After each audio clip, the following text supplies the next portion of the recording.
Hey everyone, welcome back with Bean O'Mac, where today we are going to start our playthrough of WWE Smackdown, Here Comes the Pain, and we're going to play with Kane.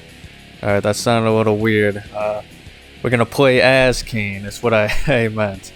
So this is just kind of the intro here. And I don't know, I mean this is a cool intro, but it always felt kind of out of place for like the WWE games at the time.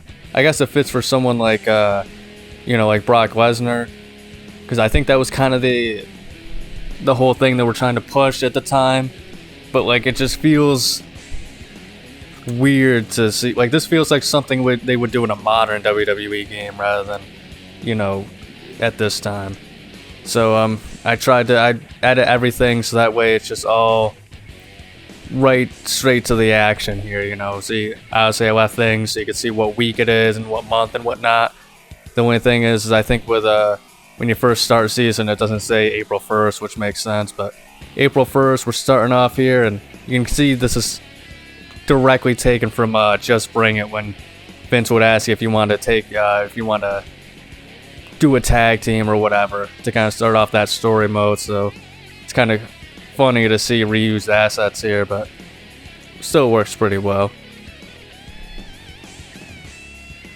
But Eric Bischoff here is just kind of giving us the rundown. This month, I'm assuming it's because I'm not really playing as anyone technically relevant, like I'm not a champion yet. We're just going to kind of go through a bunch of cutscenes this week with a lot of the characters. So we are in the back talking to Trish Stratus now. And I'm assuming, because I think whenever you talk to somebody in the back, they're all kind of like storyline related at the time.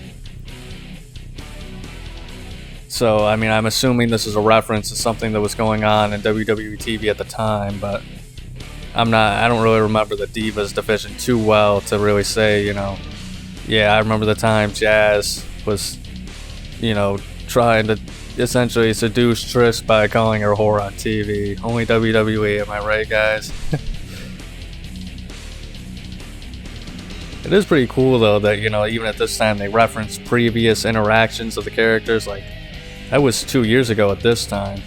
Whereas I feel like they don't really, for whatever reason, WWE doesn't really like to acknowledge its past when it does like future storylines for whatever reason.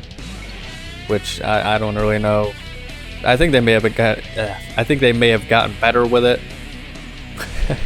Healthy dose of vitamin C. Anyway, I think they may have gotten a little bit better with it. But with Triple H being in charge now, but even now, I mean, it's kind of like, we don't even know what the hell's really going on, if he's going to stay in charge or anything else. Oh, that was a sick burn. Vitamin L, and yeah, it's a good one, Trish. This is a really long interaction. I think this is by far the longest interaction of any. Yeah, we're still here. But I don't know. The thing you're going to find out soon is I haven't really played Shut Your Mouth, so I don't know how all the interactions go. And I like the idea that, you just check real quick to see, hey, is anybody backstage in this game? I think that's the best version of it, because when I was playing Shut Your Mouth, it felt like there was never really anything going on. You would run into somebody and they wouldn't really have anything to say, or you run into Sean Stasiak and have the same thing to say. What they did last week or something stupid like that. So I like that Here Comes the Pain kind of made it to where it's more streamlined, so you're only going backstage if someone's actually there. But they also did it in a way to where it's either, okay, you can ask this guy to be your tag partner, but if you don't want that, you might as well not click on it, because they're just gonna essentially punk you out or something in a promo. And you'll talk to Vince, and there are times, like, it's been a while, but I feel like there are definitely times where if you talk to someone backstage, no matter what you do, you lose a superstar point, because that's what the game, that's the only options they give you.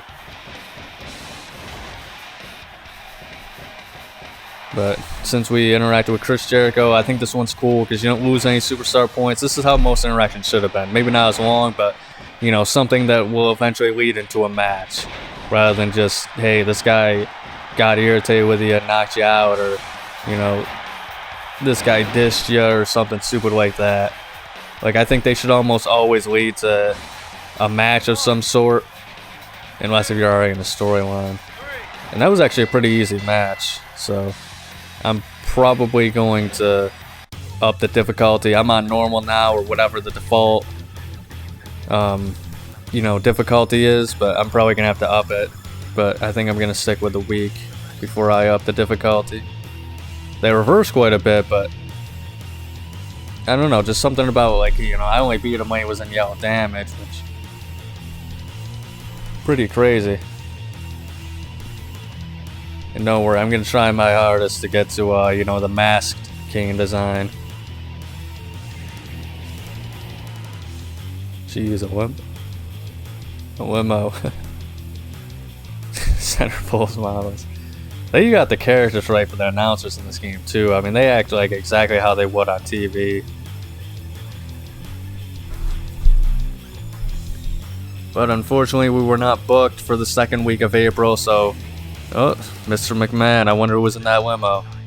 As if it was anybody else. I guess it could have been Stephanie, or... Actually, I guess it could have been a few people. Stephanie, any of the Evolution members. Eric Bischoff. I could have swore that Linda McMahon was still on TV at the time, but she isn't in this game. I think they actually took out Shane as well.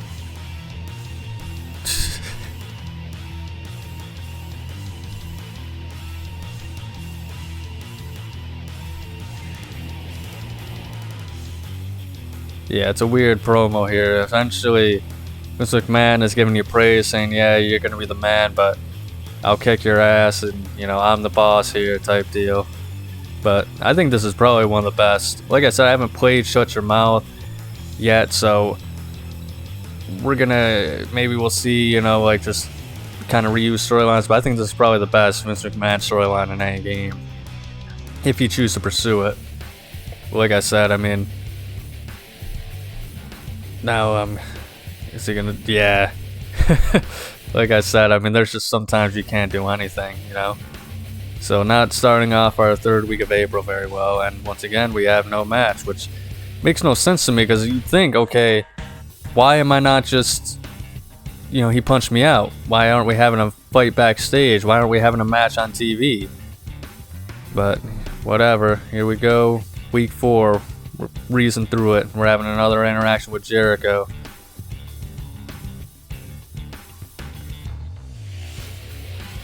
But I specifically remember, if you say, I got something to say to you, he's going to essentially punk you out.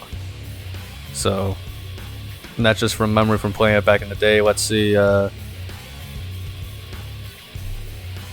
what he does here. Because I can't imagine, I feel like he'd punk me out too, like, diss me if I say I just listen to him or something too, so I don't know, you guys let me know in the comment. Yeah, he's gonna punch me. And Kane is not being booked like a monster, but at least we got a match this week against Scott Steiner. I feel like it's probably just a limitation of the time, but it would have been cool if once again, like, they have all these interactions, why can't I, why aren't the storylines essentially continuing, Is this just how Vince wants me booked? Is this how he books a monster? Which I guess wouldn't be out of the ordinary, but... Man, Scott Steiner was huge. And, like, the game has got somewhat of a cartoony presentation to it with it. But, I mean, it wasn't that far off to where he was pretty massive. Him and Brock.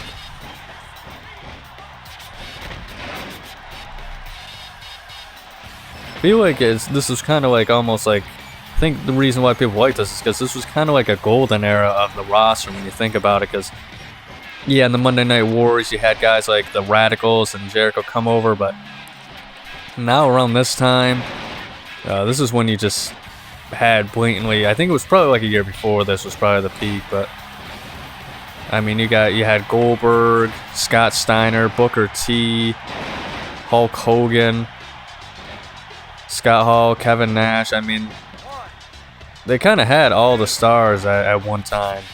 in the company from WCW and WWE. Shawn Michaels was wrestling at the time. I mean, it's crazy to think they kind of were able to still just fluff up the roster and kind of mess a lot of these guys up. DDP came back. I forgot about him, but they kind of they screwed him over hardcore, unfortunately.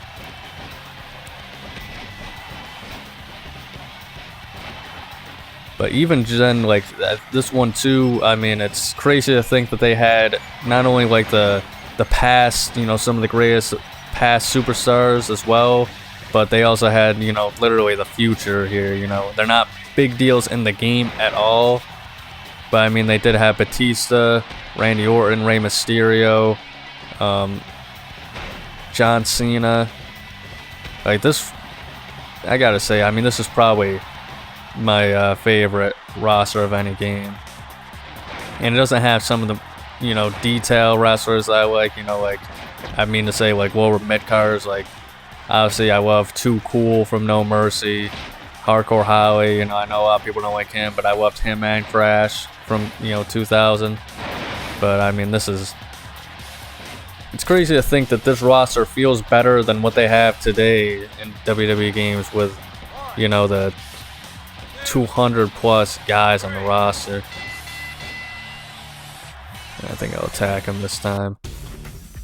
Whenever I played this back in the day, whenever I attacked someone, it without fail always got my ass kicked. So let's see what happens this time. Hopefully I'm not embarrassed. Oh, alright, we actually, yeah, we got poor Earl Hebner. Just lay it out. How did he even get underneath the bottom rope there?